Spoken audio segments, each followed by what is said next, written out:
Catus Maximus here. Not a lot to say. This is the barbecue fork. It's also sold with a spatula. Like 18 bucks at Home Depot. It's conflicted though. And I think that's a little bit strange, mainly because Klein, they have actually TV commercials, that's even YouTube commercials that they link right on their website talking about their heritage of American made since 1857. And when I initially found this, I thought, well, this is nice. And indeed, made in USA. So at least you know the Pratt & Reed style handle is made in USA. Well, it's coming down here. Stainless steel, China. So they're buying these stems and then pushing them into their handles.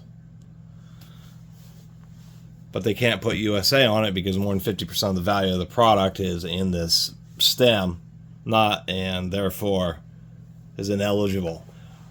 When I was looking up, that was indeed the case, and that is indeed the proper handle. They have this little fork thing here. And, you know, for a barbecue fork, if you're gonna, for a Klein tools, it's supposed to be pretty heavy duty. This, I mean, if you have some chunks of steak that are kind of real glued to the, or vegetables, various food items that get glued to the grill wires, you're going to be using a tool like this to maybe pry it up. And I think it's just certain. No, that's real disappointing. I've already fatigued that a bunch. I'm going to be able to snap that off. This thing is weak. It's sad, and it's kind of shameful that Klein put their name on it. It's kind of like those Craftsman barbecue tools. I think even some of those Craftsman ones were better than this. But just being able to push and bend the fork over with my thumb means you're not going to, you know, it's going to be bending when you don't want it to. So definitely should have made a thicker stem. Definitely should have had a thicker fork on there. It's riveted pretty nice. But I can't believe Klein just couldn't take metal rods, squish them, punch some holes through it, stamp out a piece of stainless steel and rivet it. And that's why the most shameful thing about this is the fact that they're using their American-made handles on Chinese stem that is a weak and cheap Chinese stem. It's just like, come on, Klein.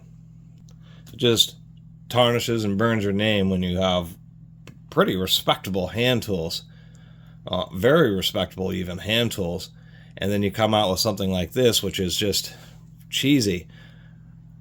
Now, if I really torque on this stem here, I'm thinking, okay, so I was able to bend with that with my hands, but a heavy-duty Klein barbecue fork, I would expect to be able to use it as a pry bar. That's all I'm saying. I know they're trying to keep the weight down a little bit, but in that case, they could actually use a tapered rod, thicker up here, getting narrower towards the end. I would add some extra rigidity, or just using a higher grade of stainless steel, because there's like 150 or 200 grades of stainless steel, so they could have used a better grade there. Anyway, that's the end of this video. I do not recommend Klein's weak and conflicted barbecue tools.